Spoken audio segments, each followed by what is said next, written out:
O senhor não se opõe a vir um outro dia? Nenhum. Então, tá. Então, nós vamos ouvir o professor Milione, que o depoimento dele... Pois não. Pode? Certo. Tá bom. Tá ótimo. Então, a gente agradece. Então, vocês estariam dispensados. A gente fica com a Flávia. Flávia, você pode esperar 2 horas? Tá. Então, aí a gente vai ouvir a Flávia, porque ela vem de São Paulo, ela representa aqui o nosso sindicalista. Você está representando o Oswaldo, né? O avô. Adeugildo Juscelino de Paulo, sindicalista. Tá bem. É a neta Flávia. Então, nós vamos ouvir, então, professor. Nós vamos fazer uma sessão específica com o reitor Charles, na próxima, junto que ele vai falar, e aí até nós vamos convidar o professor Cecchini para vir junto acompanhar. Pode ser? Tá ótimo. Então, tá. Só queria registrar a presença aqui na nossa mesa, como os nossos auxiliares, consultores, o Luiz Paulo Costa, Pedro Lobo, né, que tem toda uma história, Ovídio Ferreira, Tonhão Dutra. Tá? Então, professor Milione, com a palavra. Muito obrigado, vereadora Amélia Naomi. Então, eu vou procurar ser breve e vou procurar também não me repetir. Eu já dei um primeiro depoimento, já falei a respeito da formação do grupo dos sábados. Então, meu depoimento desta feita diz respeito à história da passagem do professor Mical pela reitoria, da sua exoneração, que é um assunto que eu entendo completamente pertinente à discussão desta Comissão da Verdade. Então, primeiro eu queria dizer que eu me sinto qualificado para dar esse depoimento, porque o professor Mical foi meu professor na graduação e na pós-graduação, depois ele foi meu chefe, quando eu era professor jovem no ITA e ele era o chefe do departamento. Eu tive o privilégio de ficar seu amigo, nós trabalhamos juntos em inúmeros projetos, e em novembro de 2001, quando ele assumiu a reitoria do ITA, ele me convida para ser seu assessor, e eu trabalho com ele durante 4 anos no dia a dia do ITA, portanto, é um assunto que eu acompanhei com cuidado, conheço bem e me sinto à vontade para falar. E como eu quero dar um salto logo para o final de 2003, porque eu estava me preparando para vir aqui e rapidamente percebi que eu precisava encontrar uma solução que tocasse apenas nos pontos absolutamente essenciais, porque, naturalmente, não há como relatar uma passagem de 4 anos, ainda mais tão rica quanto foi a do professor Mical pela reitoria. Então, muita coisa vai ser deixada de fora, eu vou procurar me ater ao absolutamente essencial, mas eu preciso de algumas premissas, de algumas informações preliminares, de tal forma que não fique nenhuma ponta solta no final. Então, preciso dizer que, no final de 2001, o professor Mical toma posse na reitoria do ITA, e que, ao longo de 2002, ele conduz um planejamento estratégico.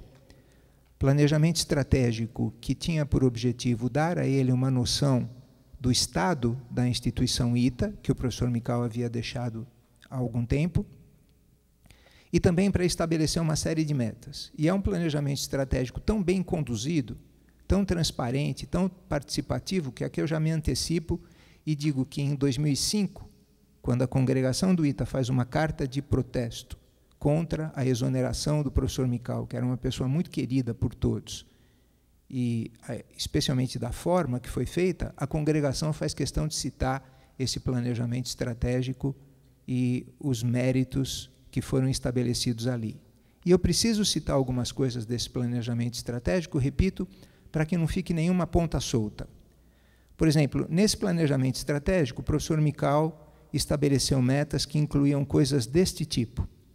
Ele queria mudar completamente o organograma do ITA, que era muito antigo, vinha de um regulamento de 1975, da época da ditadura, que era um regulamento que olhava a escola como uma simples escola de graduação e, no entanto, o ITA já era, em 2002, uma escola de graduação e pós-graduação de tamanhos parecidos. Então, ele queria acabar com os departamentos, criar as pró-reitorias, preparar a escola para a expansão, que agora é um tema que a escola visita, e ele foi o primeiro a falar nisso. E vocês verão que é importante compreender isso, porque essa ponta vai ser amarrada num determinado lugar. Então, ele via a necessidade de mudar toda a estrutura da escola, estabeleceu isso no planejamento estratégico, e via também a necessidade de aumentar a autonomia do reitor do ITA. Muita gente não sabe disso, e, de novo, eu preciso dizer isso para estabelecer os ligamentos, as ligações, ao final desta minha reflexão, que o reitor do ITA tem um grau de autonomia muito pequeno. Há até quem diga que a própria palavra reitor do ITA não se aplica ao dirigente do ITA. A palavra reitor tem origem num termo latino. Os romanos usavam a palavra rector, e o rector era o que dava a linha reta, o que dava a direção, era o comandante, o rector era o comandante. E, de fato, se vocês olharem as universidades públicas, estaduais, federais, o reitor é o executivo máximo e eles não se reportam ao governador do estado ou ao ministro da educação, eles se relacionam, mas não se reportam. O reitor não tem chefe. No ITA, o reitor tem chefe. Aliás, ele tem vários chefes. Ele tem o diretor do CTA, é seu chefe, o chefe do diretor do CTA também é seu chefe, até o ministro da Defesa é seu chefe. E isso não é uma tolice, tem implicações muito específicas que vão se amarrar. Por exemplo, eis algo do regulamento do ITA em 75 que permanece hoje. O diploma de graduação de um aluno do ITA não tem validade se ele for assinado apenas pelo reitor da instituição. O diploma de graduação de um aluno do ITA, para ter validade, precisa ser assinado pelo reitor e pelo diretor do CTA naquela época, hoje deve ser o diretor do DCTA. O regulamento mudou, mas continua essa necessidade. Da mesma forma, o reitor não tem liberdade e autonomia definitiva para matricular ou desligar alunos. Se um aluno do ITA, um aluno aprovado no vestibular do ITA, demonstra alguma incompatibilidade para cursar o CPUR, o reitor do ITA não pode matriculá-lo nem que assim o deseje. E se o mais brilhante aluno do ITA demonstra uma certa inaptidão de desempenho no CPUR, ele será desligado do ITA, independente do reitor concordar ou não com isso. Queria ser cuidadoso aqui, eu estou falando do cargo reitor, não estou falando das pessoas que passam pelo cargo, não queria confundir. Por acaso, o reitor do ITA agora, o professor Carlos Pacheco, é uma excepcional figura pela qual eu tenho grande admiração, tem feito muito bem pela universidade, eu estou falando do cargo do reitor. Então, Mikal via as necessidades de fazer essas modificações. Vocês vão ver que esses dois pontos que eu menciono, tanto do organograma quanto dos diplomas, que assinados apenas pelo reitor não têm validade, serão muito importantes para essa nossa história breve. E a outra coisa que o Mikal percebeu também é a coisa que dá origem ao grupo dos sábados. Ele percebeu que no ITA havia ranços que impediam um relacionamento sadio entre civis e militares. Ranços que o próprio Mikal entendia que já deveriam ter sido superados pela sociedade em 2001, quando ele assume a reitoria do ITA. E percebe que esses ranços também se manifestam na deterioração daquele que talvez seja o sinônimo definitivo do que é um iteano, o valor máximo da instituição, pelo menos do ponto de vista histórico, que é a disciplina consciente. Se a gente falasse sobre ela aqui, seria demorado, e meu objetivo é ser rápido. Mas eis uma história que eu nunca contei, mas que o Mikal sabia, e eu acho que é hora de contar, para alguém ter uma ideia de como estava a disciplina consciente no ITA na primeira década deste século, basta que vocês saibam disto. Eu ajudei a desbaratar uma quadrilha de alunos do ITA que se especializou em conseguir cópia das chaves das portas das salas dos professores, invadir a sala dos professores durante a madrugada e rasurar questões de provas que tinham sido feitas durante o dia, transformando questões erradas em questões corretas, durante a madrugada, na surdina, na sala dos professores. Então, Mikau percebe esse ambiente pouco saudável da instituição, soma 2 mais 2, eu já mencionei aqui o livro 50 anos do ITA, que tece glórias ao ITA, e quem lê não fica sabendo que entre 1950 e 2000 o ITA teve momentos nevrálgicos e agudos em que alunos foram tirados de sala de aula e levados para locais ignorados onde seriam torturados, não fica sabendo disso. E Mikau vê o quanto isso é vivo pelo fato de que, no final de 2002, alunos do ITA vão a Campinas entrevistar estes senhores, interessados na história que conheciam por alguns documentos que sobraram do centro acadêmico, porque a maior parte dos documentos do centro acadêmico do ITA foi destruída.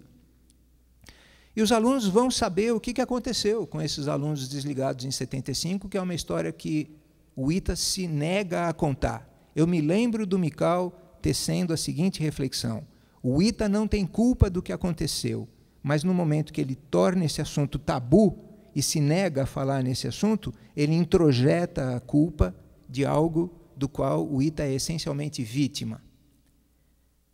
Daí surge a ideia dele, Mikau, de que o ato mais definitivo, que visita todos esses pontos e tem por objetivo, e ele voltará a falar isso muitas vezes, a refundação da escola, a volta da escola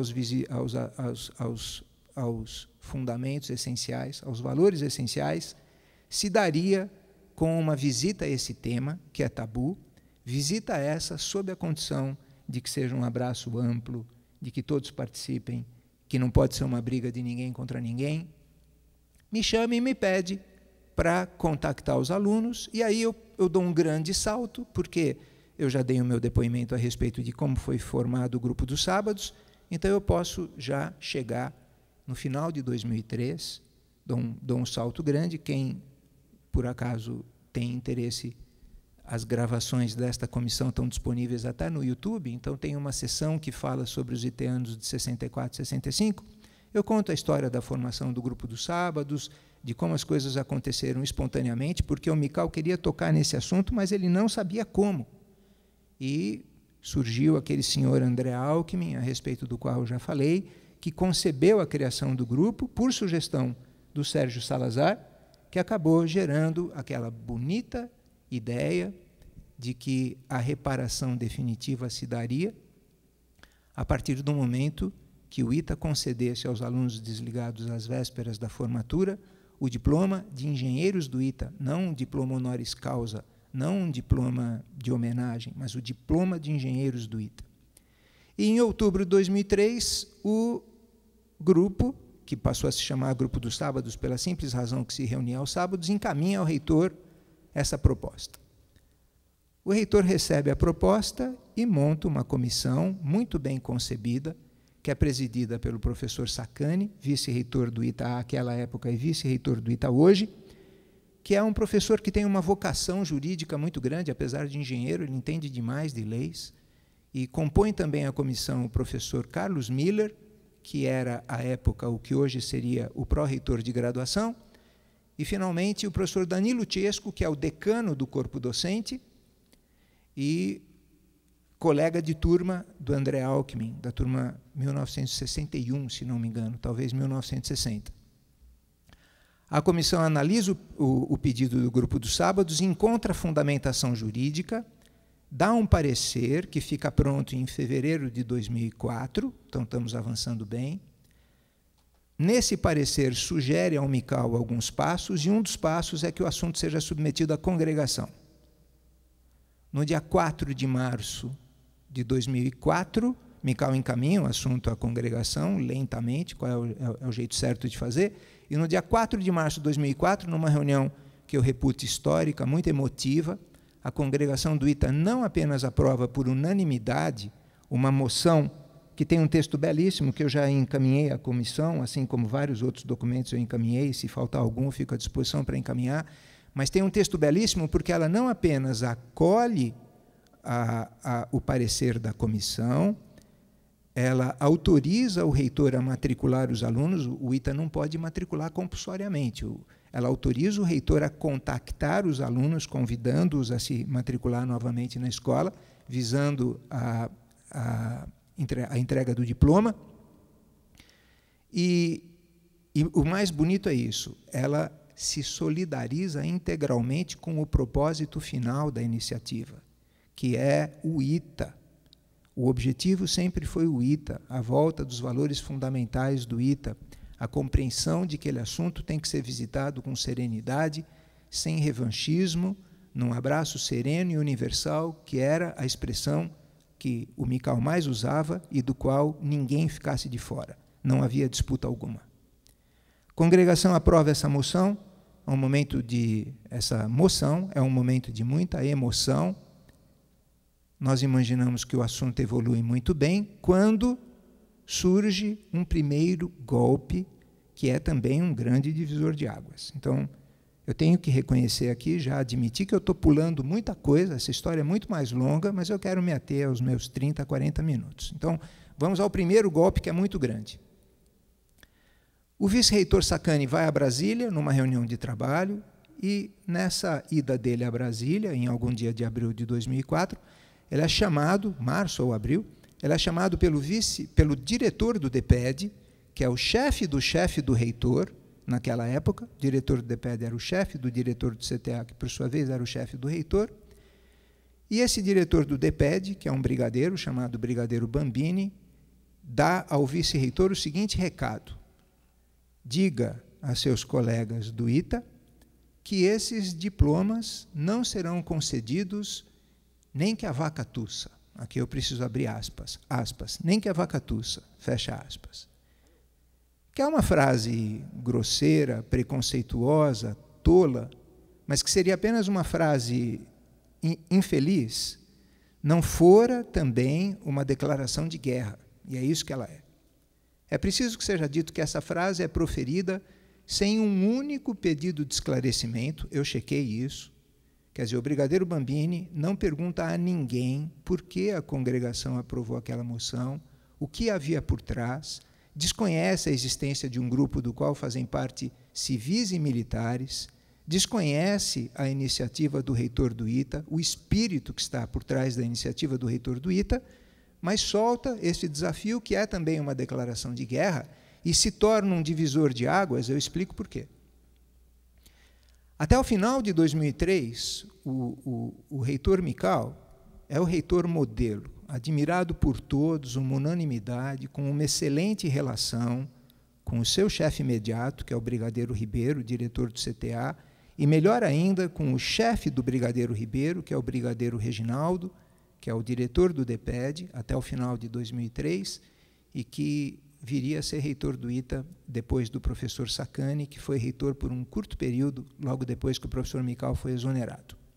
Então, o Mical tem uma relação excelente com todo mundo, e justamente por conta disso, vai implementando, no ritmo do Mical, as mudanças que ele queria pôr no ITA. Agora eu começo a amarrar as pontas. Por exemplo, ao longo de todo o ano de 2003, o Conselho da Reitoria, do qual fazia parte, era secretário, elabora uma proposta alternativa de regulamento do ITA.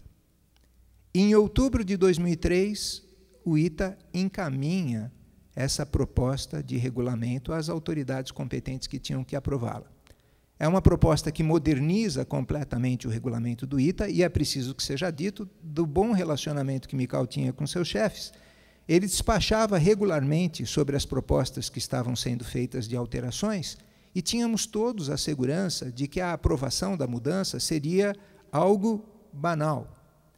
Tanto assim que, por volta de novembro de 2003, o Mical toma uma decisão que é bem no estilo dele, a decisão de ganhar tempo na implantação da mudança, e ele cria, portanto, algo que viria a lhe dar muita dor de cabeça.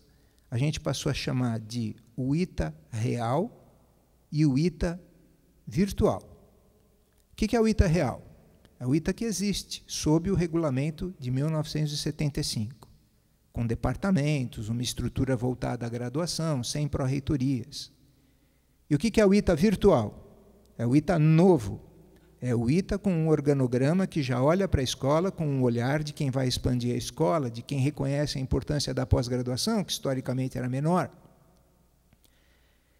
E essas duas entidades passam a viver, simultaneamente, num ambiente que é possível, no curto prazo, funcionar sem maiores problemas, mas que é altamente arriscado. Por exemplo, eu vou dar um exemplo um pouco exagerado, que não aconteceu, mas só para entender o que pode acontecer quando você tem uma estrutura real e uma virtual ocorrendo simultaneamente.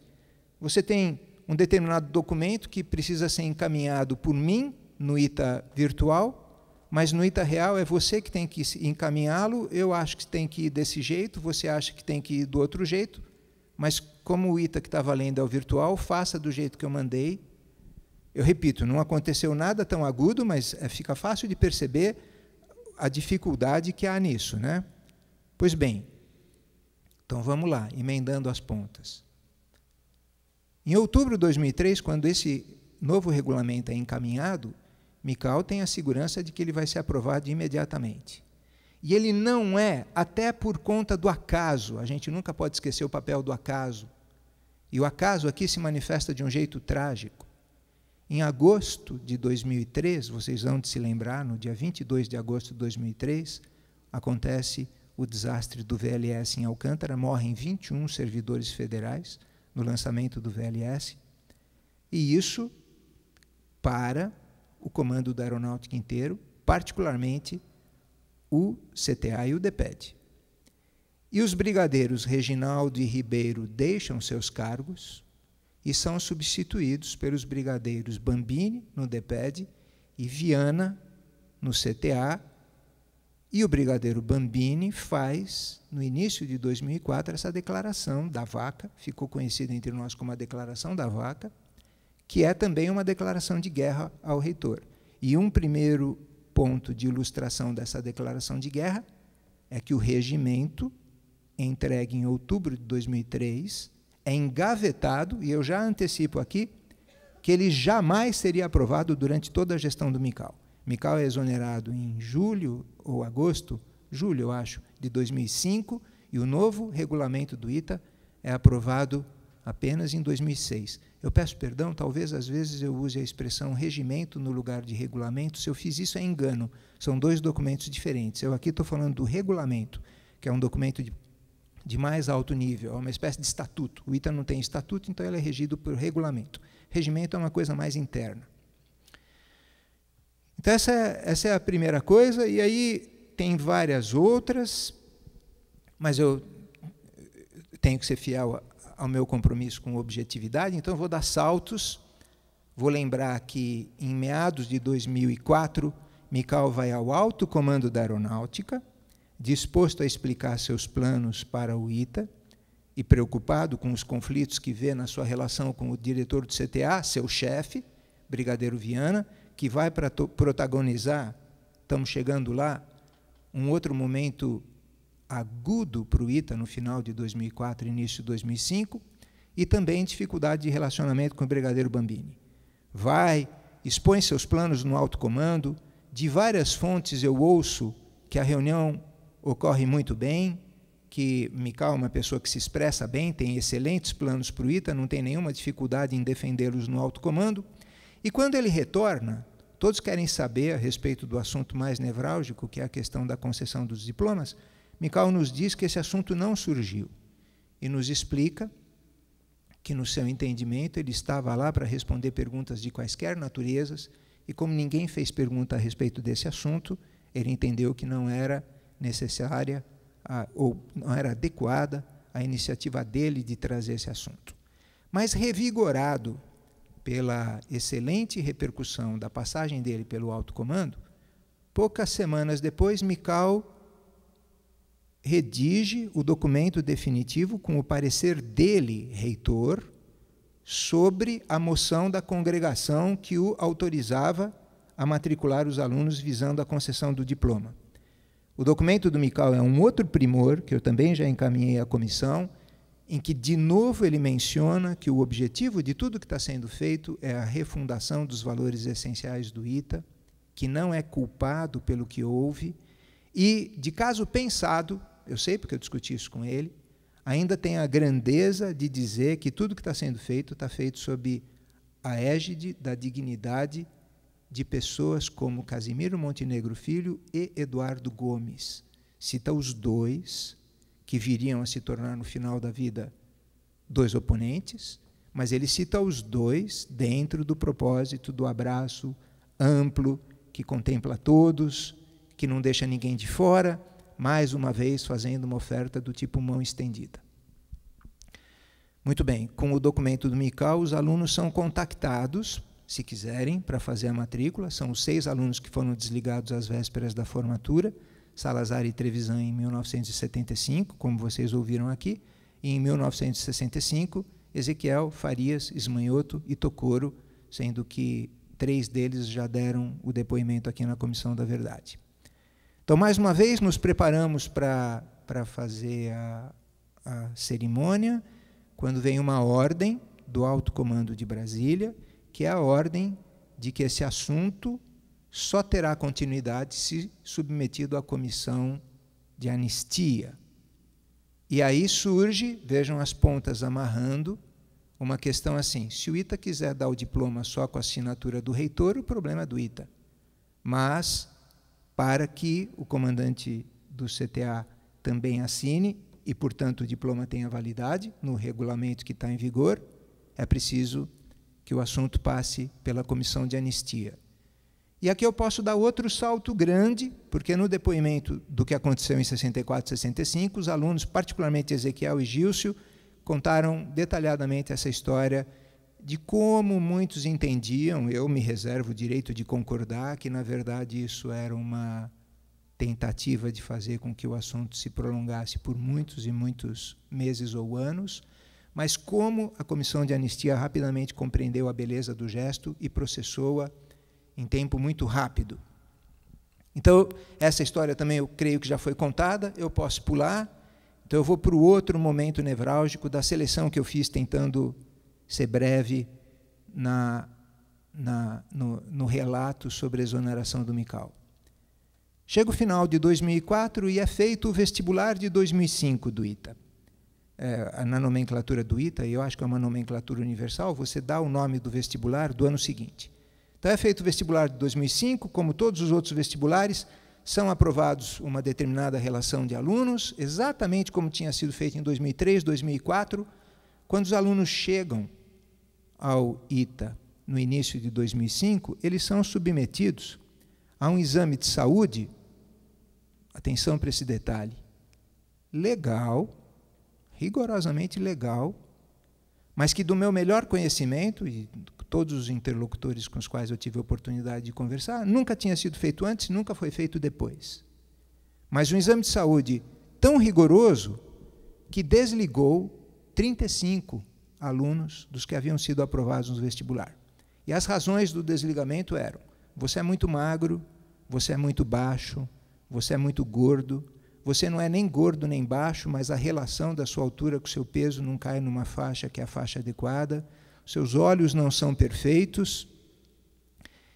E esses alunos tomam conhecimento do desligamento diretamente do exame médico. O ITA sequer é informado a respeito desse assunto, que gera uma tensão absurda. É aquilo que a gente chama da panela de pressão que a reitoria do MICAL se tornou a partir do momento em que os brigadeiros Bambini e Viana passaram a ser os chefes do MICAL. E eu repito, eu só estou contando os assuntos principais porque o relato tem que ser curto. Então, o MICAL, no início de 2005, recebe em casa pais e aprovados no vestibular desesperados e que fazem as perguntas óbvias, né? Porque são jovens que conheciam os alunos aprovados no ano anterior. Olha, o João é mais baixo que eu, mas é aluno. E o meu primo foi aprovado no ano passado, é mais gordo que eu, mas é aluno. Alguma coisa desse tipo. E MICAL suportando tudo isso. Quando, então, o brigadeiro Viana, conhecedor das agruras do resultado desse exame de saúde inédito, vem a público e dá a solução do que será feito doravante para evitar problema semelhante. Ele informa que, a partir daquele ano, o vestibular do ITA vai ser antecipado para outubro, sem consultar a congregação, sem avaliar as consequências pedagógicas, didáticas, educacionais. Ele informa, e ele pode fazer isso, porque ele é o chefe do reitor, que, no entanto, no caso do Mical, se comporta como um rector, não se subordina. Essa é uma palavra que precisa ser dita aqui pela primeira vez, porque daqui a pouquinho a gente vai falar sobre essa questão do que levou o Mical a ser exonerado. Há uma visão de alguns que dizem que foi insubordinação. Muitos dizem que essa simples acusação de insubordinação já constitui por si só um paradoxo, porque só pode ser insubordinado aquele que se subordina. E um reitor que se comporta como um rector não se subordina. Ele pratica o que ele crê e, sob as ordens de fazer o que não crê, ele discute. No melhor princípio acadêmico da dialética, da discussão, de quem propõe a tese, aceita ouvir a antítese em busca de uma hipotética síntese que nem é a garantia de que se chegue. Mas esse é o princípio dialético, esse é o comportamento do reitor. Mas a gente chega lá. Fato é que o brigadeiro Viana vem com esse anúncio da antecipação do vestibular, que é mais uma bomba na comunidade. A panela de pressão continua aquecendo. E eu já estou concluindo. No dia 3 de abril de 2005, ou, perdão, no dia 3 de março de 2005, acontece a reunião da Comissão de Anistia, que é presidida pelo ministro Márcio Tomás Bastos. É preciso que seja dito, nunca é demais lembrar que todos, como eu, do grupo dos sábados que fomos a Brasília para participar dessa reunião, pagamos as despesas da viagem do nosso bolso. Nunca houve dinheiro público envolvido nessa iniciativa. E nessa reunião da Comissão de Anistia acontece muita coisa boa e algumas não tão boas. Há muita coisa boa, é que a reunião é uma festa bonita, todos compreendem por que aquilo está sendo feito. O ministro Tomás Bastos homenageia o ITA e o reitor Mical. O reitor Mical faz mais um discurso histórico, que eu também já encaminhei à comissão, em que ele menciona o espírito do que está sendo feito, por que está sendo feito, que aquela não é uma disputa, não é uma briga, que o objetivo é o abraço universal, fraterno, que não deixa ninguém de fora. Mas acontece também nessa reunião duas coisas que precisam ser registradas, porque vão ter consequências. O DEPED, nessa reunião, é representado por um brigadeiro, que foi meu contemporâneo de ITA, chamado Brigadeiro Costa Filho, que surpreende a todos com dois atos que ele toma nessa reunião. O primeiro ato, ainda antes de começar a reunião, quando as pessoas estão chegando e conversando, ele declara que ele é contra o que está sendo feito, porque o que está sendo feito é uma parcialidade, já que os alunos que foram desligados às vésperas da formatura vão receber os diplomas, mas os outros alunos, que tinham sido punidos pela ditadura, não tinham oferta de reparação alguma. Ele olha para mim, por exemplo, ele sabe da minha proximidade particular com o Clóvis Goldenberg, já falecido. O Clóvis também é um dos meus mentores, eu posso dizer. E ele me pergunta, o que está sendo feito pelo Clóvis, por exemplo? Ou seja, pela primeira vez, a gente ouve de um representante do DEPED, que é chefiado pelo diretor que fez a declaração da vaca.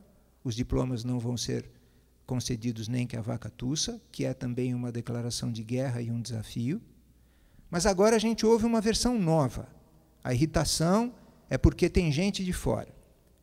O que revela, inclusive, desconhecimento, porque possivelmente o brigadeiro Costa Filho não sabia que, ao longo de 2004, o Grupo dos Sábados tinha continuado seus trabalhos e feito propostas de reparação também para os alunos que haviam sido desligados, mas não à vésperas da ditadura, como Ganzaroli e Galo aqui presentes.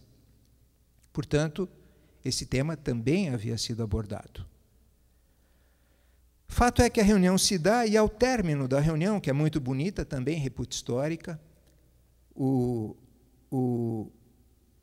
ministro Tomás Bastos encerra a reunião, está todo mundo satisfeito, porque aquela era a última, ou o último passo que tinha que ser dado para a concessão dos diplomas. Dá-se início, espontaneamente, a uma discussão entre os presentes sobre como vai ser a cerimônia, que data, de que jeito é melhor fazer. E o brigadeiro Costa Filho fica bastante nervoso, diz que aquela discussão é um insulto à aeronáutica, porque a formatura será como o DEPED decidir que será, na data, no formato, e que o ITA tinha que aprender a ser subordinado ao DEPED. Bem, voltamos todos a São José dos Campos, no dia 4 de março, que é uma sexta-feira, essa reunião em Brasília se dá numa quinta-feira, dia 4 de março, que é uma sexta-feira, Mical chega na sala dele e tem uma série de ordens explícitas, ofícios, dando a ele ordens de como agir a respeito da formatura, a respeito de um aluno que havia sido desligado. A essa altura, Mical já tinha conseguido resolver quase todos os problemas dos alunos desligados por motivos de saúde, mas ainda tinha algumas pendências. Havia um aluno, por exemplo, com suspeita de TOC, aquele transtorno obsessivo compulsivo, eu acho, alguma coisa assim. E havia ordens sobre como ele devia agir, ordens que são legais, porque o reitor do ITA tem chefe. Mas o Mical é um reitor que é um rector. Então, ele pega todas as ordens, fecha, é uma sexta-feira, volta para casa, pensa no assunto no final de semana, e a panela de pressão crescendo. Na segunda-feira, dia 7 de março, Mical tem uma reunião no conselho da direção, à qual eu não estive presente, mas muitas pessoas narraram que nessa reunião a tensão atinge tal patamar que, num determinado momento, o reitor do ITA diz: a isso eu prefiro a minha exoneração, e o comandante do CTA, brigadeiro Viana, diz: pois considere-se exonerado, ato no qual muita gente diz que há uma insubordinação explícita. E aí é crime, porque é um militar insubordinado. E a origem da insubordinação estaria no fato de que no Serviço Público Federal, como é bem sabido, só exonera quem nomeia. E quem nomeia o reitor do ITA era e é o comandante da Aeronáutica, não é o comandante do CTA, que, portanto, pode pedir sua exoneração, pode encaminhar sua exoneração, pode sugerir sua exoneração, mas não pode exonerá-lo. Por essa razão, ou por alguma outra, a turma do deixa disso consegue abafar o caso, o dito fica pelo não dito, o reitor não é exonerado.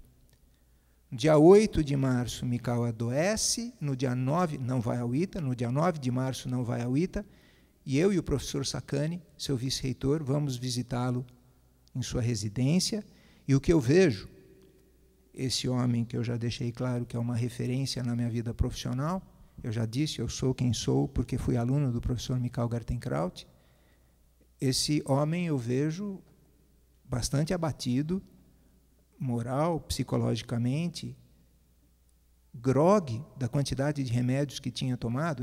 Nós estamos falando de alguém que é hipertenso, cardíaco, diabético, e tinha uma infecção de ouvido muito grave naquele dia. E ele nos diz, a mim e ao professor Sacani, que tem informações seguras de que a portaria da sua exoneração já está assinada e vai ser publicada nos próximos dias. Então, eu volto, isso é março de 2005, eu volto para o ITA, confesso que bastante transtornado, até esse dia, que eu considero o segundo grande divisor de águas, por força dos meus próprios valores e por força de trabalhar com o professor Mical, nós não tínhamos feito um único gesto público de reclamação ou denúncia contra qualquer dos ataques que a bela iniciativa concebida por Mical havia vicejado. Silêncio total, mas eu volto para a minha sala do ITA convencido de que perdemos tudo. Mical vai ser exonerado, não tem regulamento novo, não tem plano de refundação dos valores principais da escola, e toma a atitude de partir para a briga. Escrevo um e-mail do qual eu não me orgulho, é o e-mail de uma pessoa bastante transtornada, denunciando tudo o que estava acontecendo, de uma maneira áspera, e, naturalmente, o e-mail repercute.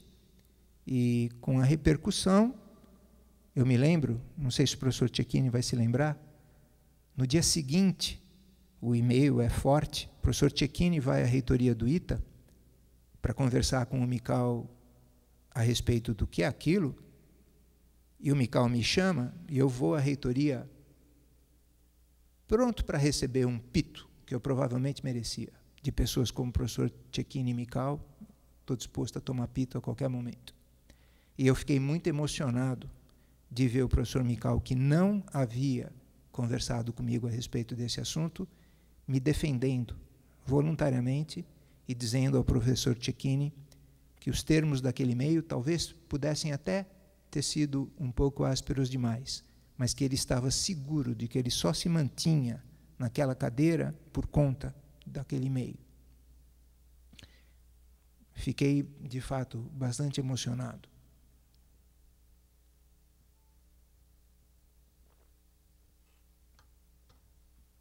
E fato é que, para concluir, o que se dá daí até a data da formatura, sobre a qual eu não vou falar, porque seria uma outra história longa, o que se dá entre esse dia e até a véspera da formatura, há uma história triste, muito triste.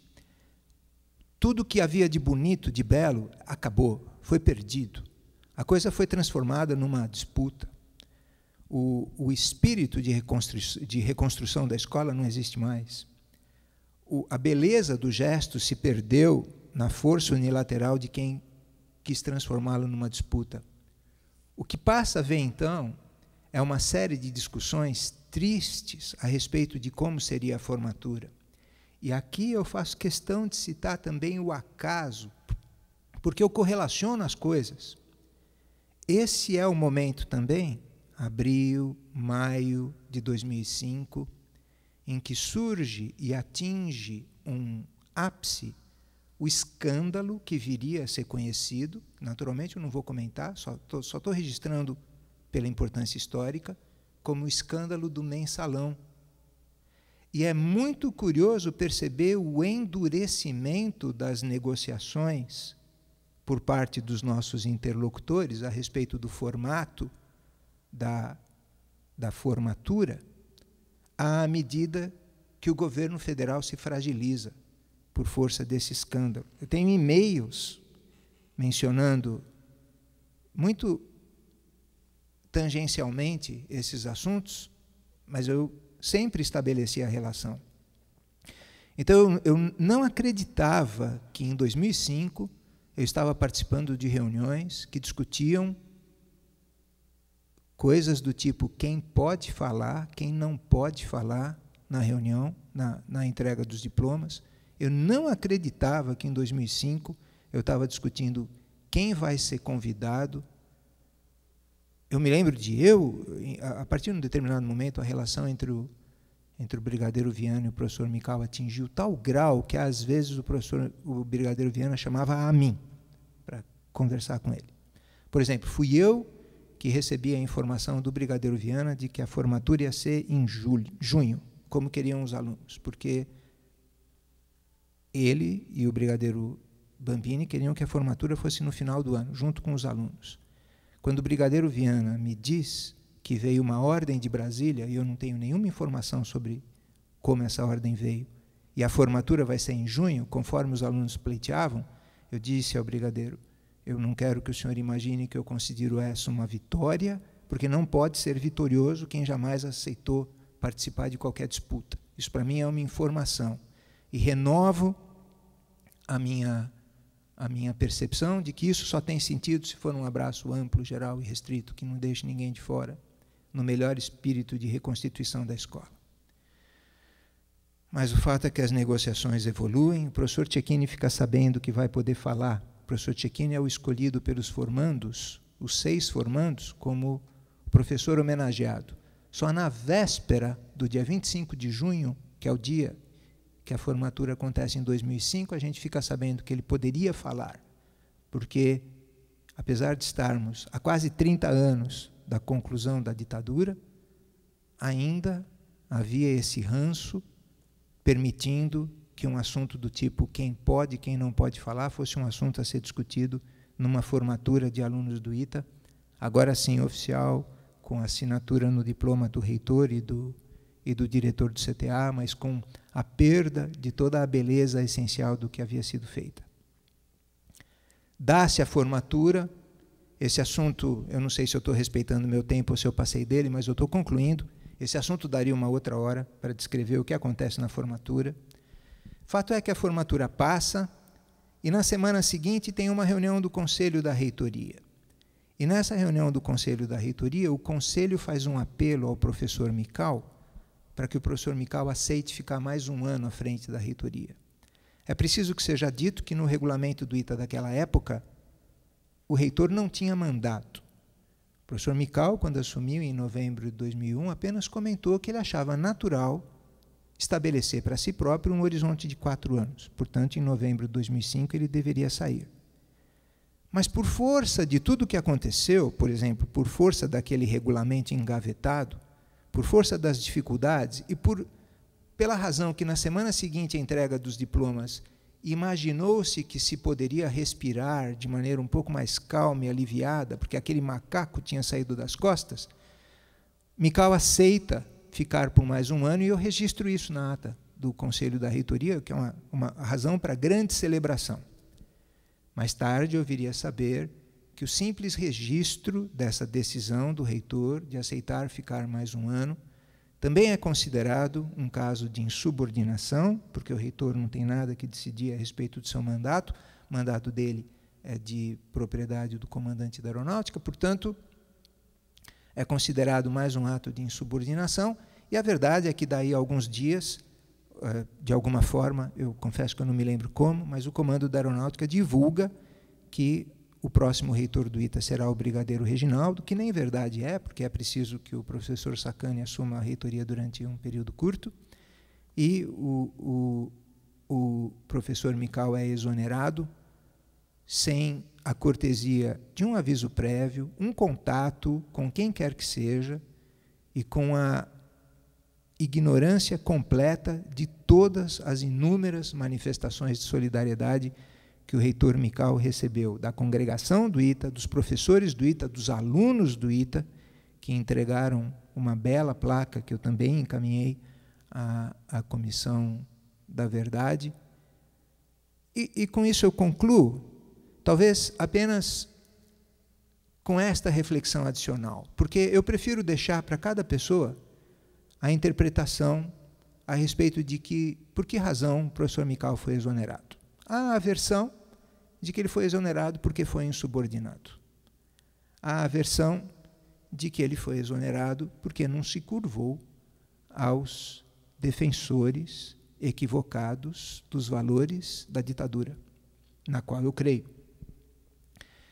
Mas eu acho que cada um tem o direito a ter sua opinião e acho, inclusive, que as pessoas que quiserem contar outras histórias têm que ter seu espaço. Eu estou contando a história tal qual eu a conheço da melhor maneira possível. Procurei, inclusive, ser cuidadoso de selecionar assuntos a respeito dos quais eu tenha muita segurança e documentação sobre o qual eu posso falar. Mas aceito que esse seja um assunto para debate. Mas este ponto aqui eu quero terminar lembrando.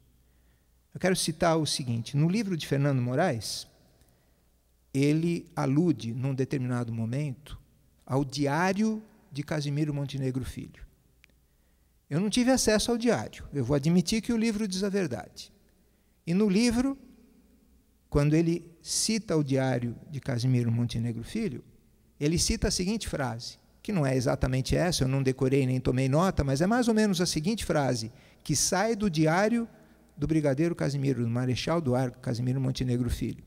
Ele diz assim: Eduardo Gomes deu tanta força ao brigadeiro Bournier que ele e seu grupo acabaram por se tornar os torturadores da aeronáutica. Por que eu cito essa frase? Não vou contar aqui a história do brigadeiro Bournier, mas eu cito essa frase para dizer o seguinte: eu não acredito que ninguém em sã consciência dirá que, ao afirmar essa frase, Casimiro Montenegro Filho está fazendo uma crítica à aeronáutica, à corporação, à farda. A crítica é ao criminoso individual. E a razão pela qual eu cito isso é porque, durante as tristíssimas discussões e na própria cerimônia de formatura dos alunos, eu ouvi inúmeras vezes frases do tipo: nós não admitiremos que a farda seja ofendida, que a aeronáutica seja ofendida. E eu denuncio aqui a tentativa, que eu me recuso a aceitar, de estabelecer uma relação direta entre a ditadura e as Forças Armadas. Eu disse aqui no meu primeiro depoimento que eu me recuso a usar a expressão ditadura militar, porque é uma expressão que esconde o fato de que a ditadura fez vítimas entre civis e militares e foi praticada por civis e militares.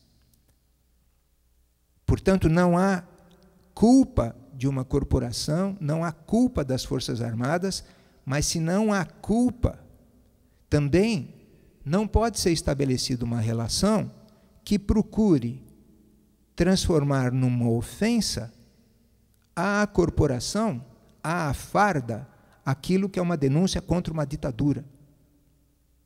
Então, da mesma maneira que Casimiro Montenegro Filho registra no diário a frase que registra, e certamente com isso não busca ofender a aeronáutica do Brasil, a aeronáutica republicana, a aeronáutica que todos desejamos, também é preciso que seja dito que nas iniciativas do reitor, nas iniciativas do Grupo dos Sábados, nos discursos que foram proferidos naquela formatura, notadamente pelos alunos, pelo reitor, eventuais críticas à ditadura jamais podem ser tratadas como críticas à farda, como críticas à aeronáutica.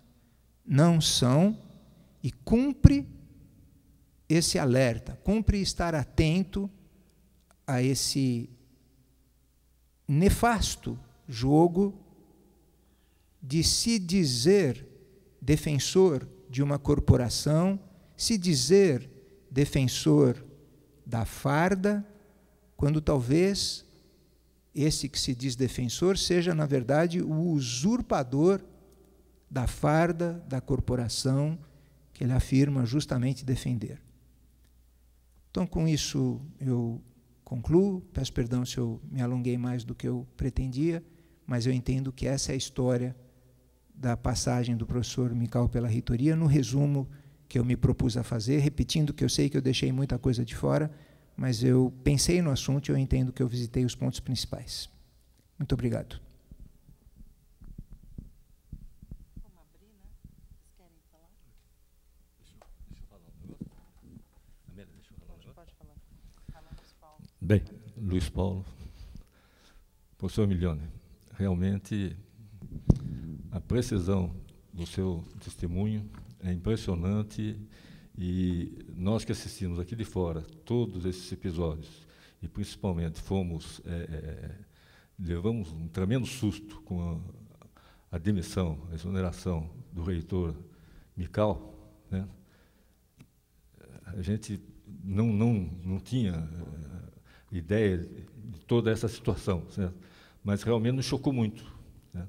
Mas São José dos Campos não faltou ao professor Mical, como faltaram essas personagens, né, nefastas, né, que o afastaram da reitoria do ITA. Certo?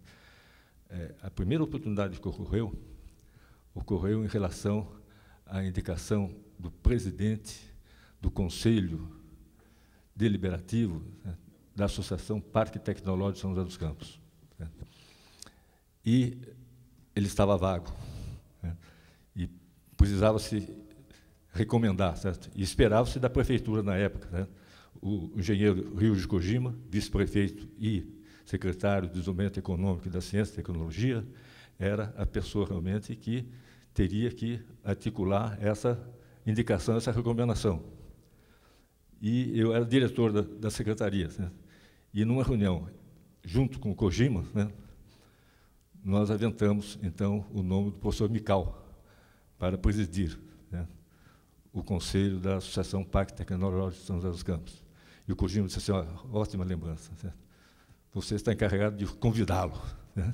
Eu prontamente liguei para o Mical, né, e o convidei a ser o presidente da associação, o que ele aceitou com muita satisfação, e ele se dedicou à Associação Parque Tecnológico de São José dos Campos, né, que depois, com a morte de Kojima, veio a ser denominada Engenheiro Rio de Kojima, né, com corpo e alma. Né, que o corpo e alma. Certo?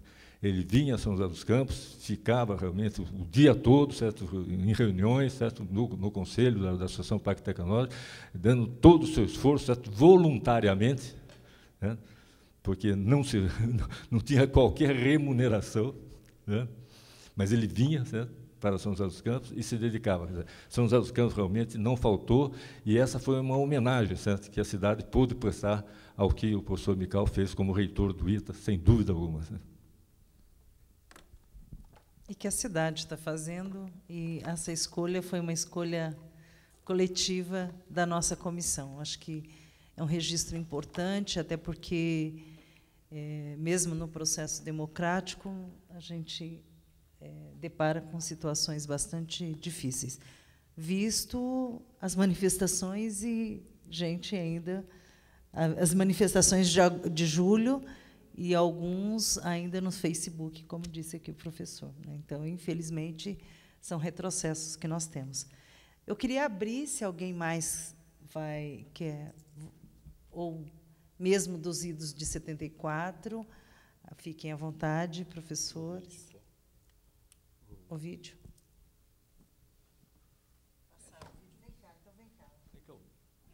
Quer fazer um convite?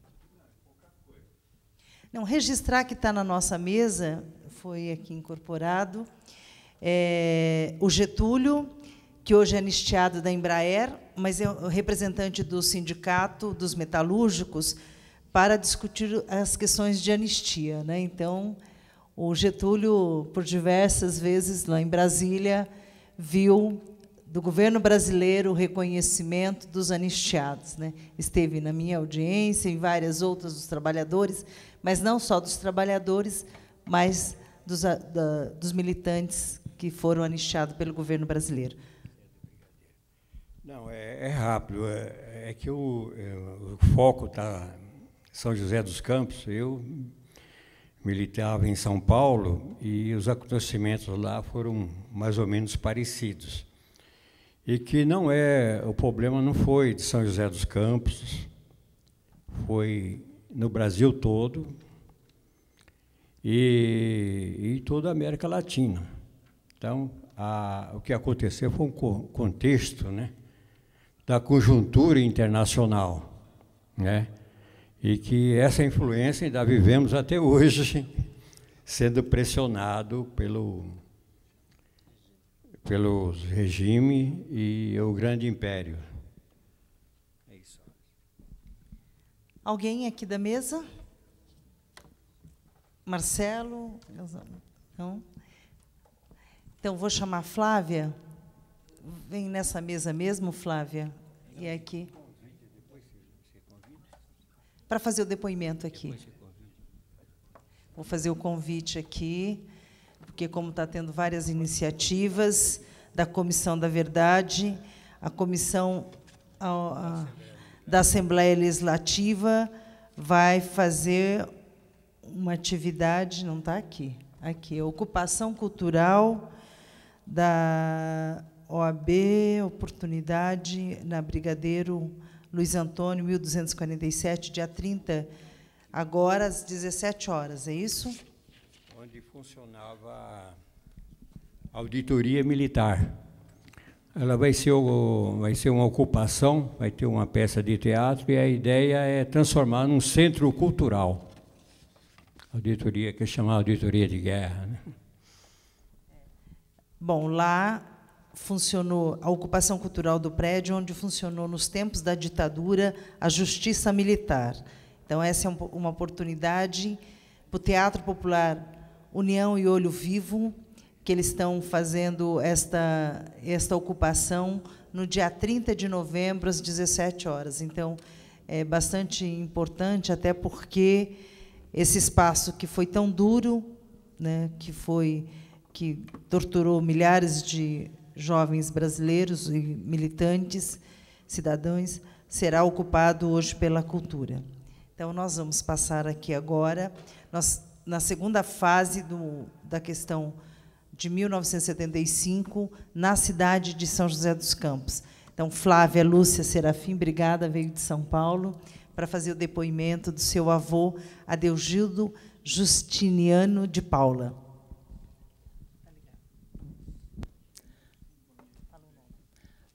Bom, meu nome é Flávia. Eu primeiro gostaria de agradecer o convite. Eu fiquei muito honrada de vir aqui, ter a oportunidade de prestar essa homenagem ao meu avô e, de alguma forma, poder contribuir com esse trabalho tão bonito de vocês, tão importante, porque é um resgate tão necessário, né? A gente precisa ter mais consciência do que aconteceu, ter mais noção do nosso processo histórico, e os depoimentos que acontecem aqui é a história viva do nosso país, né? E a nossa juventude precisa ter noção do que aconteceu, né? Eu trouxe algumas coisas para deixar com vocês. Eu confesso que eu não me lembro com tanta precisão dos fatos que ocorreram, mas eu trouxe alguma coisa, eu quero passar à comissão.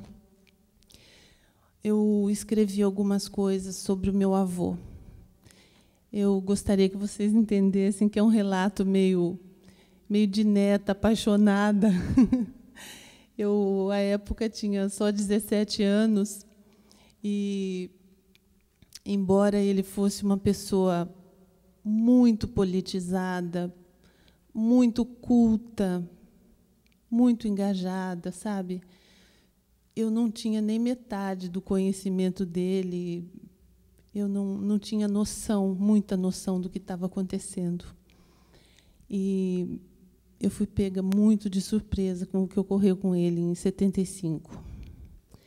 Então, assim, para ser o mais sucinta possível, para que vocês tenham noção do que ocorreu com meu avô, para vocês terem noção de como ele era, de quem ele era. Meu avô era um homem simples, um homem comum, ele não era um intelectual. Ele, embora estivesse no mesmo local, no mesmo momento que os rapazes do ITA estiveram, ele não fazia parte desse universo. Ele era um pintor de placas, uma coisa que nem existe mais.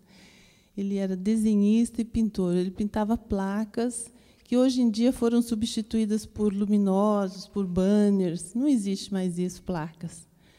E ocorre o seguinte: meu avô, como ele chegou a São José? Meu avô ele nasceu em Bauru, e em 1918. Ele era um homem muito franzino. Fisicamente, ele era muito débil. Ele tinha 1,65 m, ele pesava, em média, 45 quilos, porque ele ficava entre 44 e 47, ele não passava disso. Ele era muito miúdo. E, bom, eu soube, as informações que eu tenho não são exatamente precisas, porque são informações que eu tive quando eu era criança, né? Então, eu peço perdão se eu falar alguma coisa que não condiga com a realidade de quem testemunhou, sabe, quem conviveu com ele. Mas o que eu sei, o que eu me lembro, o que eu soube da minha infância, ele quando era jovem, em Bauru, ele era secretário de um sindicato. Ele trabalhou em um sindicato, ele era secretário desse sindicato. Eu não sei que sindicato era esse. Eu sei que ele sempre foi do Partidão. Isso ele sempre foi. Ele foi, a minha mãe foi, eles eram muito atuantes. Isso é uma realidade. E, quando ele era jovem, ele já passou por algumas perseguições, mas isso há muito tempo, quando ele era jovem. Bom, ele ficou muito doente, ele teve tuberculose.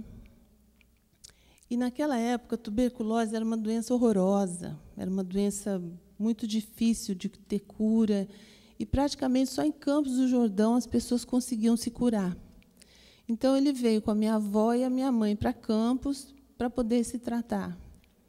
E eles ficaram lá por alguns anos. E o tratamento também era brutal. A tuberculose era uma doença muito pouco...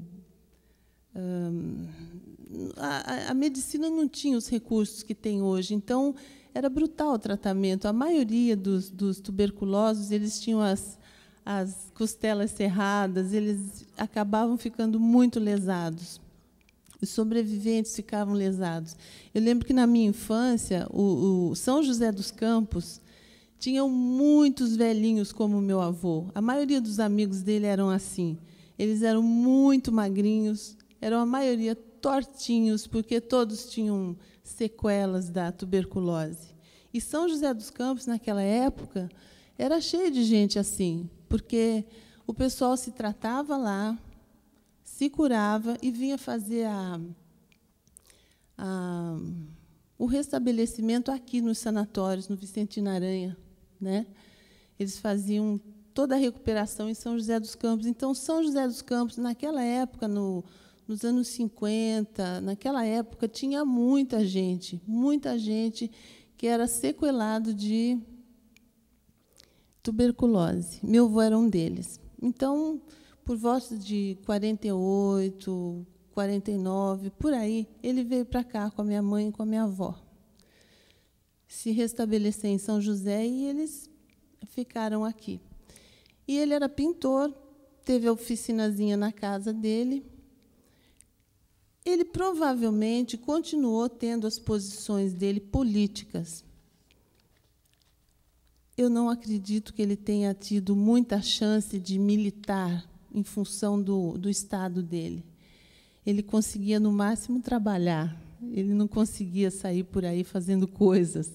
Ele poderia, talvez, se reunir com pessoas, conversar. Bom, o fato é que o tempo foi passando. Em 64, eu estava no Rio com a minha mãe. Eu era criança, minha mãe era muito atuante, ela participava de reuniões, ela era danada. Eu me lembro de estar com ela em comícios, baixar a polícia, sair todo mundo correndo. Eu me lembro dessa bagunça, mas eu era muito criança, eu tinha 5 anos. E depois a minha mãe faleceu. E eu vim para São José novamente e fiquei com meus avós. E fui criada por eles mesmos, pela minha avó e meu avô.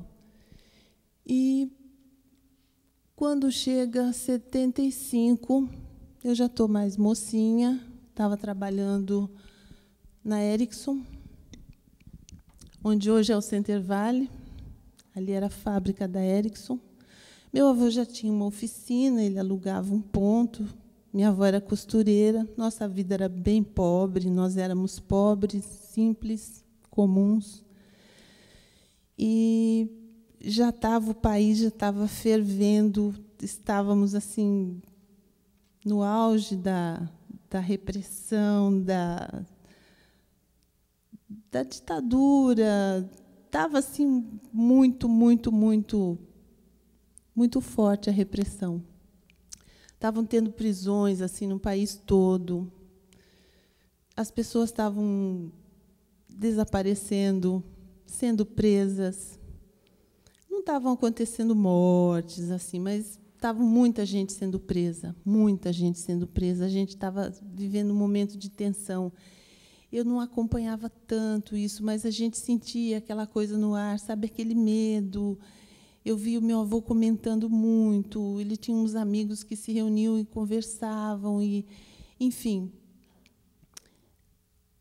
E aí os amigos dele começaram a comentar mais, que as coisas estavam apertando, estavam ficando feias e tal.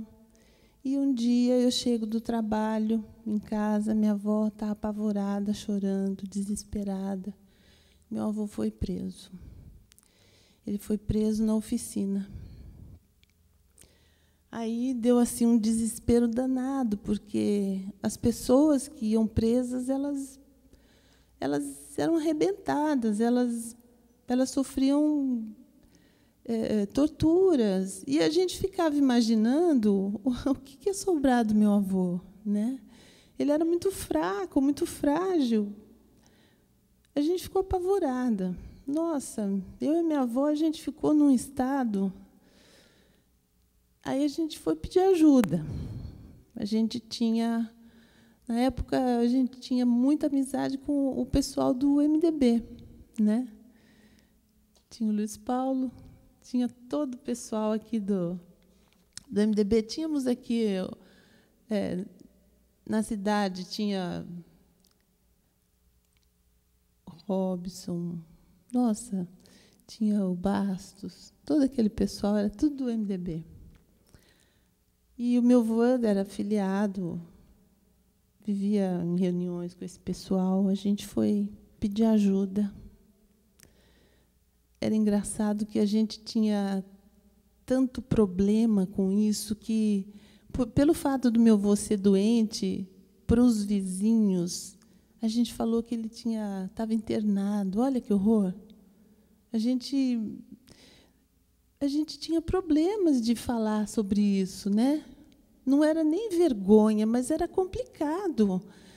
A gente falou para os vizinhos que ele estava internado, ele vivia doente mesmo, então dava para engolir. Aí a gente foi pedir ajuda para o pessoal do partido, dar uma força, porque também eram as pessoas que tinham alguma articulação, alguma possibilidade, né, de fazer alguma coisa. Aí a gente foi na casa do Luiz Paulo, ver se ele podia conversar com o Robson. Eu acho que o Robson acho que ele era presidente do diretório, alguma coisa assim, acho que era. Aí a gente foi lá na casa do Luiz Paulo, pedir ajuda, eu e a minha avó. Chegamos lá, o Luiz Paulo foi preso. Ai, foi um horror. A gente estava lá pedindo ajuda e ele foi preso. A gente ficou mais impotente ainda. A Marilisa grávida. Foi muito complicado, muito complicado. A gente conseguiu o apoio de todo esse pessoal. O pessoal ajudou muito. E a gente não sabia direito o que estava acontecendo com o meu avô. A gente soube que o DOPS levou, que ele estava no DOI-CODE, mas a gente não tinha muito acesso. As informações eram mínimas. E o medo era que ele sumisse. A gente nem imaginava que ele fosse morrer, mas que ele sumisse, ou que ele não sobrevivesse à tortura, né? Aí, nisso, o Vladimir Herzog morreu, e ele ainda estava lá. Nisso, a gente teve muita ajuda. O Dr. Mário Souza ajudou a gente, ajudou muito. Ele conseguiu alguns contatos em São Paulo. Houve uma mobilização muito grande do pessoal aqui de São José, porque tinha todo esse pessoal do ITA lá. E, fora os meninos do ITA, a gente sempre falou os meninos do ITA, tinham outras pessoas comuns aqui de São José que estavam presas. Meu avô estava nesse grupo de comuns, né? Pessoas do povo mesmo, que tinham sido levadas. E o pessoal daqui estava muito mobilizado para trazer esse pessoal de volta. E o país todo começou a fervilhar com esse assunto, até pela morte do Vladimir Herzog. Aí houve uma pressão muito grande, em nível nacional mesmo. E, olha, eu não sei qual foi o caminho que nós conseguimos, que o doutor Mário Simas foi o advogado que trabalhou com vários presos políticos. Ele ajudou muito meu avô. Meu avô foi transferido para o presídio do Hipódromo. E melhorou um pouquinho a situação dele lá. A gente conseguiu visitá-lo. Foi horrível visitar meu avô, porque a gente ficou muito tempo sem vê-lo. Quando a gente chegou lá, nossa, gente, ele estava um trapinho. Imagina, uma pessoa com as condições físicas dele. Meu avô tinha só um pulmão, sabe? Um cara que pesava o que ele pesava, ele estava assim, um trapo. Nossa, foi um horror. E a gente ficou visitando, e aí começou aquela campanha para que eles voltassem antes do Natal, né? Que eles fossem libertados antes do Natal, e a gente realmente nem imaginava que ele fosse sair. As pessoas começaram a sair aos pouquinhos, muito aos pouquinhos. Ele foi um dos últimos a sair. Eu não me lembro quando ele saiu, mas foi próximo do Natal, bem próximo. Ele ficou provavelmente quase uns 3 meses detido. Quase uns 3 meses detido. E ele deve ter sido libertado, olha, o finalzinho de novembro, comecinho de dezembro de 75. E veio para casa. Olha, nunca ele falou para mim, nunca ele contou os detalhes da prisão dele. Esse relato que você fez, ele nunca fez. Eu perguntei muito, eu queria muito saber, porque eu fiquei muito, muito apavorada. A gente nunca imagina que vai acontecer na casa da gente uma coisa assim. Ele nunca me disse o que aconteceu lá dentro. Ele falava, eu fui torturado, todo mundo foi torturado, mas já passou. Ele nunca me detalhou. Ele contou para minha avó sabia tudo. Mas eu cutucava ela, vó, o que aconteceu? O que fizeram com ele? Ela começava a chorar e não falava. Mas ele voltou arrebentado. Ele conseguiu vir com a dentadura quebrada. Nunca vi uma dentadura quebrada. Aí ele voltou, ficou muito doente, ficou se tratando. Nunca mais ele foi o mesmo. E depois de um tempo ele conseguiu se aposentar, vendeu a oficina e ele morreu em 86. Doente. E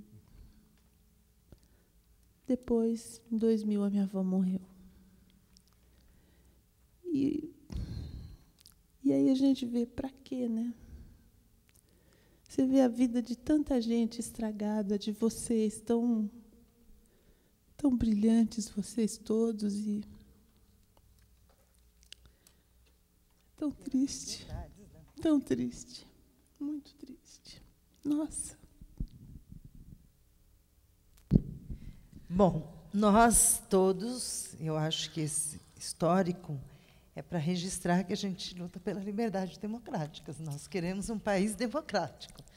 Nós precisamos, e a Comissão da Verdade está aqui para registrar que a ditadura fez muito mal, né, Luiz Paulo? E nós não queremos nunca mais. Quer dizer, esse depoimento, que muitos, milhares de pessoas deram a vida, mas para esse registro. E acho que esses depoimentos, o registro que nós estamos fazendo, é para demonstrar, não só para a juventude, mas fazer um resgate histórico importante nesse país, mas dizer que nós nunca mais queremos. Eu acho que a democracia, o processo da democracia, ela é confusa, o processo todo. Tem eleições, as pessoas ficam, mas não vale, mas é importantíssimo. Esse é um papel, esse é um espaço. A liberdade democrática, a democracia é um valor é impossível imaginar, inegociável, é isso. Então, infelizmente, nós perdemos muitas pessoas lutando por isso, né? Então, acho que seu avô foi essa pessoa importante que deu a vida por esse país que nós queremos. Nós ainda não é o país que nós desejamos, que nós queríamos. Eu, por exemplo, sou socialista, quero ainda um país muito diferente, que a divisão que a gente possa ter, de fato, uma divisão salarial, de classe mais definida, mas hoje nós vivemos em uma outra fase. Mas eu acho que é importante, queria aqui dizer todo o nosso respeito da cidade de São José, pela história do seu pai, e dizer que valeu a pena. Vale a pena poder falar, vale a pena poder aqui, pela televisão, a gente dizer das histórias das pessoas que lutaram nesse país. Então, todo o nosso reconhecimento de São José, não de São José, mas do povo brasileiro, de todos aqueles que lutaram pela democracia. Então, ele valeu a pena. Vale a pena. Vou passar aqui para o Luiz Paulo. Agradeço, Amélia, agradeço, sim, agradeço a cidade. O fato de vocês terem se lembrado da pessoa dele, desse trabalho dele aqui, né, desse movimento, dessa passagem dele aqui, já é um reconhecimento. Terem lembrado dessa situação que ele viveu, chamado a gente para dizer alguma coisa, já é um reconhecimento. Eu agradeço muito. Nosso trabalho de vocês está maravilhoso, viu? Obrigada, Luiz Paulo. Obrigada, Amélia. Bem, eu queria registrar que a Flávia foi, vamos dizer, perfeita no registro. Eu estava em casa com a minha esposa, meu filho, Sérgio Fabiano, minha esposa grávida do que viria a ser a minha filha, né, quando recebi um casal de amigos, né, Murilo César Soares e a esposa dele, a professora Maria Antônia, né, e recebi Dona Marieta, certo? Esposa do meu amigo Adegildo Justiniano de Paula, junto com a Flávia. Né? E eles iam lá realmente, nós já havíamos passado, eu era secretário do MDB de São José dos Campos, e eu já havia passado para o deputado Robson Marinho as prisões que estavam sendo feitas em São José dos Campos. Né? As prisões de 3 elementos, 3 pessoas, minhas conhecidas, né? Que era o Adegildo. Aliás, é o seguinte, a confusão com o nome do Adegildo, a pessoa fala Adegildo, não, é Adelgido. Adelgido. Justiniano dele, certo? Também tinham sido presos o Manuel Reinaldo Damásio Leal, né, que era do Sindicato dos Trabalhadores na Construção Civil, e mais também o Oswaldo Miranda Schonfelder, que também era do setor de construção civil, né, e tinha outras atividades também, né, inclusive chegou a ser, por concurso público, oficial de justiça, certo, em São José dos Campos. Né. Os 3 já estavam presos, certo, e viriam, certo, e também já tinha acontecido a prisão dos 5 alunos do ITA, né, dos 5 alunos do ITA. Né. E era um domingo, né, estava em casa. Né. Aliás, o domingo que antecedeu a morte do Vladimir Herzog, que ocorreu no sábado, dia 25, né, lá no DOI-CODE, eu estava à noite lá, recebendo essas pessoas, e a Dona Marieta querendo saber alguma informação sobre a prisão do Adegildo. Certo? Mas o Robson não tinha conseguido nada, sabia que estava no DOI-CODE, né, tinha, inclusive, enviado, certo, acho, algumas coisas, certo, para serem entregues aos presos, mas lá dentro não entrava nada, certo, o que chegava lá, certo, não chegava, certo, quando, de repente, certo, adentrou na cozinha de casa 3 elementos que se apresentaram como, a paisana, mas se apresentaram como militares do 2º Exército, né, de São Paulo, que era para eu ir para São Paulo, certo? Quer dizer, então eu estava na cozinha e eles estavam na sala. Certo? Agora, você imagine, se esses militares entram na sala, certo? Encontra lá a Dona Marieta, mais a Flávia, certo? Mas essa situação lá ficou na minha cabeça lá no DOI-CODE, né? Porque eu fui lá, evidente, com tudo o que já falaram aqui, eles me algemaram, certo, de início, quando chegou na entrada de São Paulo, capuz na cabeça, aquela coisa toda, certo? E quando eu estava na cadeira do dragão, que era um dos instrumentos mais perversos de tortura do DOI-CODE, né? Eles amarravam a gente naquela cadeira, certo? Porque dava um choque, certo? E se não tivesse amarrado, saía pulando a cadeira, né? Então, eles amarravam a gente na cadeira, eu estava nu, certo, na cadeira, certo? E chamaram, e levaram o Adegildo, né? Levaram o Adegildo, certo? Lá eu estava na cadeira, e começaram a aplicar choques no Adegildo, porque eles tinham, a cadeira era eletrificada, né, mas eles tinham uma maquininha, certo, que eles chamavam de pimentinha, né, em que a pessoa segurava, né, e, evidentemente, eles sabiam da fragilidade do Adegildo, certo, mas, mesmo assim, eles não deixaram, né, de aplicar. Eu estava com um capuz na cabeça, mas sabia, certo? Eles falavam o nome do Adegildo, você sabia que era o Adegildo, certo? E ele reconhecia também a voz dele, certo? E eles querendo que o Adegildo, certo, confessasse, certo, que eu era do Partido Comunista, certo? E o Adegildo dizendo assim, não, ele é simpatizante, mas não é integrante, certo? Certo? Até porque ele foi preso em 64, certo? Ele era considerado muito queimado na cidade. Queimado, ele não pertence realmente, certo? E o próprio Adegildo, certo, na verdade, ele participou do Partido Comunista Brasileiro quando da legalidade do Partido Comunista, certo? Depois disso, ele pode ter participação, sim, certo? De contato de pessoas, certo? Que sabia, por exemplo, eu mesmo, depois de 64, que eu saí da prisão, e eu que filiei ele no MDB, o Adegildo, eu filiei o Oswaldo, filiei o Manezão, certo? Filiei todo mundo, eu era o secretário do MDB, que queria filiar todo mundo, e nós filiamos Deus e todo mundo, né?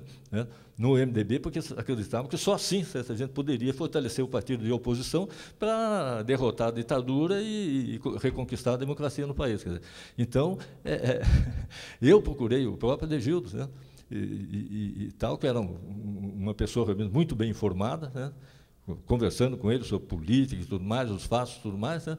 E era muito importante, porque o Adegildo não só era filiado do MDB, como ele fazia as placas do MDB, certo? E não cobrava nada. O que era mais importante na época. Quer dizer, então, realmente, começaram a torturar ele ali na sala, certo? E eu ouvia ao lado, certo, também um balbuciar, certo, de que parecia uma criança ainda, certo? Eu disse assim, puxa vida, será que trouxeram a Flávia? Estão torturando a Flávia aqui ao lado da sala, certo? Fiquei naquela tensão, certo? E, evidente, ele, apesar da fragilidade dele, ele resistiu, certo? E isso, o depoimento dele naquele momento, certo, confirmou a minha versão também dos acontecimentos, certo? E evidentemente, porque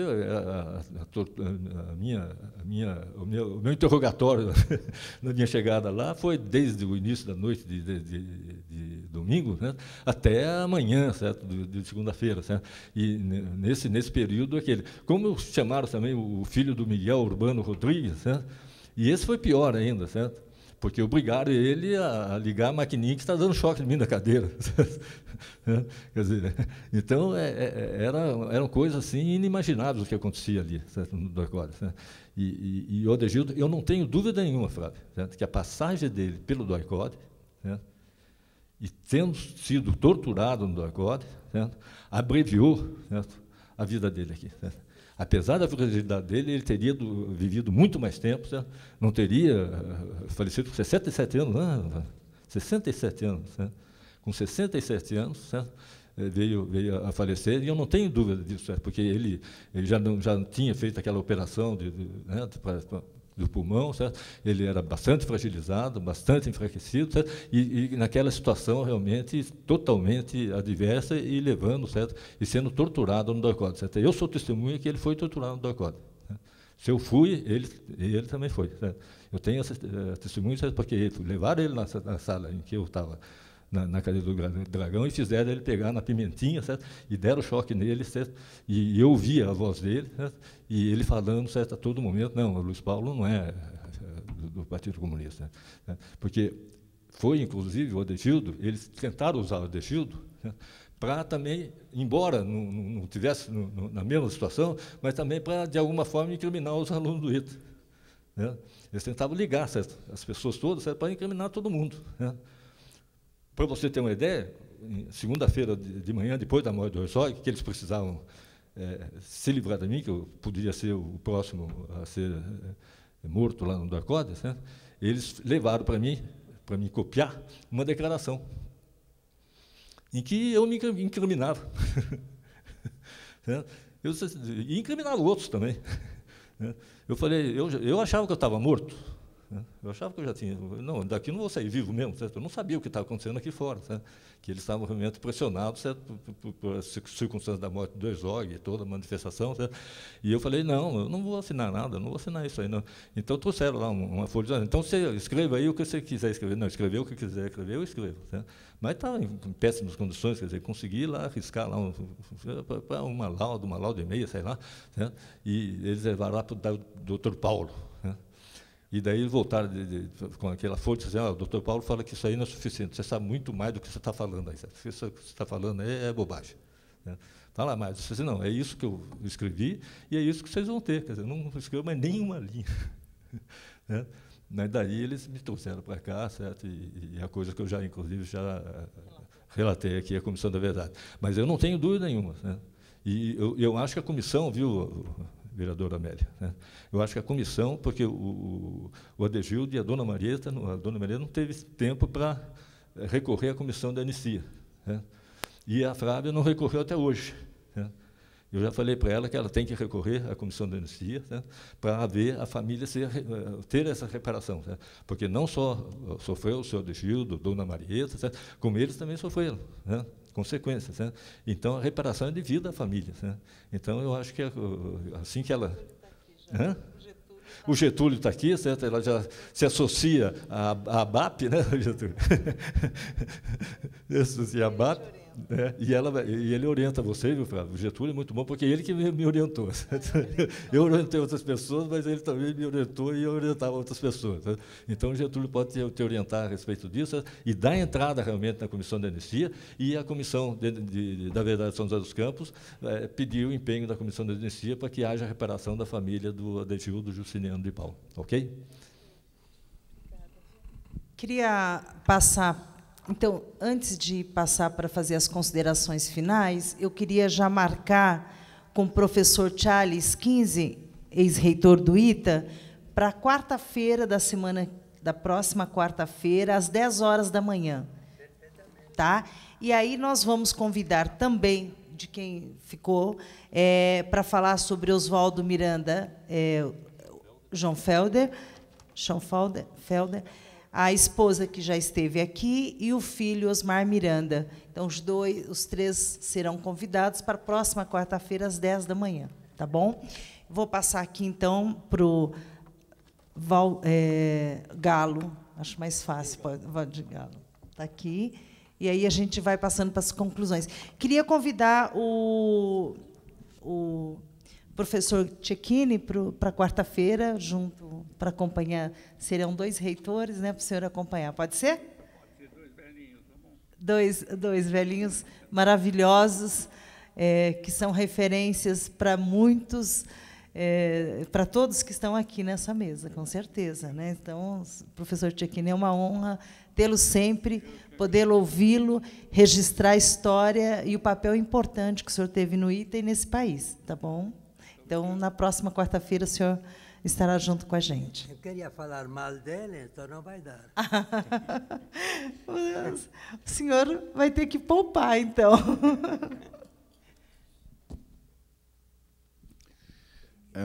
Não vou ser muito breve, só para concluir, mais uma vez agradecer o convite da Câmara Municipal de São José dos Campos, insistir que a importância, mais do que os depoimentos pessoais, do que cada um de nós passou, o que é mais importante é se a gente conseguir mostrar para as pessoas que não viveram esse período o que é, né, uma ditadura. E as vantagens que a gente tem de estar podendo viver num regime onde a gente pode falar, né, a gente pode sair na rua, pode protestar, pode falar bobagem, pode falar um monte de coisa. Então, isso é próprio do regime democrático, é isso que nós queremos. E se existem muitas e muitas coisas ainda a serem acertadas no Brasil, quer dizer, isso certamente passa por aprofundar, por continuar o nosso exercício de democracia, né, para que os equívocos vão sendo corrigidos. E eu acho que a grande função da Comissão de Verdade é justamente ajudar a mostrar as vantagens da gente de ter as chamadas liberdades democráticas. Não se fala mais nisso, a gente fala democracia só, não se fala mais liberdades democráticas, né? Talvez seja até bom, fosse até bom a gente resgatar um pouco esse conceito, né? Porque a democracia, o pessoal pensa, a democracia é lá votar no dia da eleição, a política é tudo igual, não vale a pena. Não é isso, não. É muito mais do que isso. Democracia é muito mais do que votar. Democracia é muito mais do que isso. Então, eu acho que a importância da comissão é por aí. Muito obrigado pelo convite. Passar aqui para o Osvair Vidal Trevisan. Militei muito com o Ivan Trevisan. De novo, agradecer a oportunidade aí da Comissão da Verdade aqui de São José dos Campos. Realmente é uma iniciativa muito importante do ponto de vista da cidadania. E também, referendando aí as palavras do Valdir, acho que nós temos que celebrar a liberdade e a todo momento prestar atenção às ameaças que estão sempre presentes a essa faculdade que deve ser, de toda forma, assegurada ao ser humano, né? Eu estava aqui também ainda pensando um pouco na avaliação geral de toda essa história de 74, 75, e no uso que o poder arbitrário faz das pessoas, não é? No fundo, aquela situação ali de 75, em que terminou na morte do Vladimir Herzog, e que continuou ali na morte ainda do Manuel Fiel Filho, enquanto nós mesmos estávamos presos, e continuou, ela fazia parte de uma batalha interna dentro do poder entre a dita branda e a dita dura. E, no fundo, nós éramos usados ali, nós que presenciamos naquele do ICOD, uma massa muito grande de pessoas sendo massacradas nos seus direitos civis. No fundo, aquilo ali fazia parte de um jogo político na disputa interna por esse poder.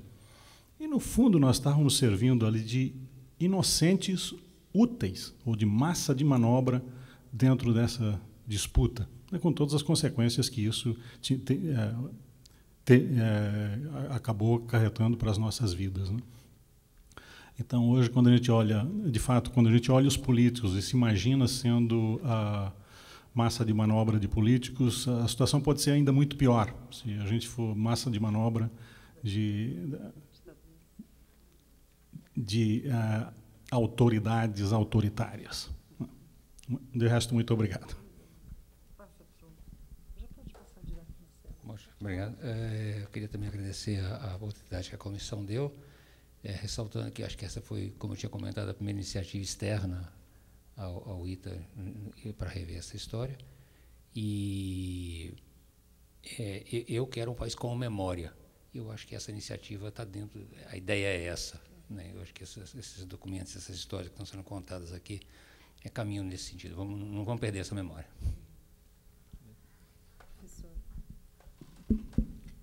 Da mesma forma, eu também já tive a oportunidade de cumprimentar a Câmara de Vereadores por essa iniciativa, que eu também considero muito importante. Apenas renovo esse cumprimento e pego o gancho final do Luiz Paulo, no comentário que ele fez sobre Mical, concordando inteiramente. Mical era um homem de tal grandeza que, mesmo tendo passado pelo que passou, ele continuou, inclusive, disposto a dar aulas no ITA, nunca se desvinculou e sempre entendeu a diferença entre instituição, corporação. Sempre pensei no Mical como um dos maiores defensores da aeronáutica do Brasil, defensores das Forças Armadas, e ele tinha essa grandeza e, apesar de ter passado por tudo que passou, sempre foi capaz de compreender a diferença entre os erros individuais, que devem ser apontados, e as virtudes da corporação, que devem ser alimentadas. Então, de novo, mais uma vez, muito obrigado e parabéns.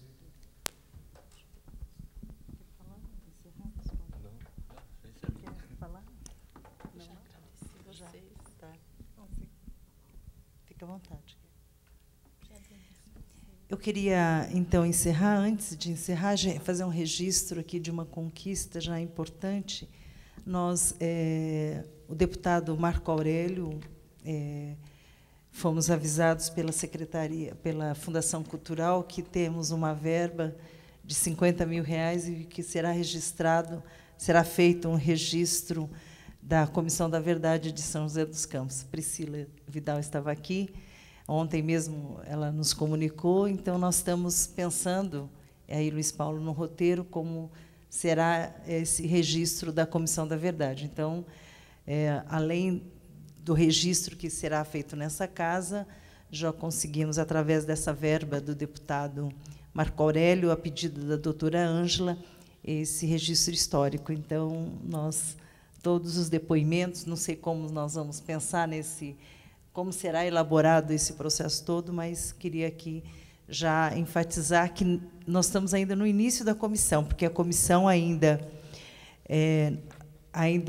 nós vamos agendar, vamos ouvir a Faculdade de Arquitetura e de Urbanismo, vamos ouvir o movimento estudantil. Aliás, hoje, mais uma pessoa do movimento estudantil me ligou, de São Caetano, vou até ligar agora à noite, que é um gerente do Banco do Brasil, mas ele vai participar e já conseguimos localizar um. Nós vamos ainda fazer uma outra audiência da perda e da reconquista da autonomia política do município de São José dos Campos, e depois a luta pela anistia dos trabalhadores demitidos das greves durante a ditadura ou pós-ditadura, que foi um processo da redemocratização. A Embraer, a GM, já é posterior a isso, mas foram anistiados porque foi lutando para garantir a democracia. Então, mas eles tinham a famosa lista negra. O Getúlio está aqui, vai vir no nosso depoimento. Então, queria agradecer a todos os senhores que prestaram depoimento nessa sessão de hoje. Agradecemos os telespectadores, aos membros da comissão, a todos que têm nos colaborado, Luiz Paulo, o vídeo, o Pedro Lobo, que tem sido constantes e permanentes aqui. Então, obrigada a todos. Boa tarde.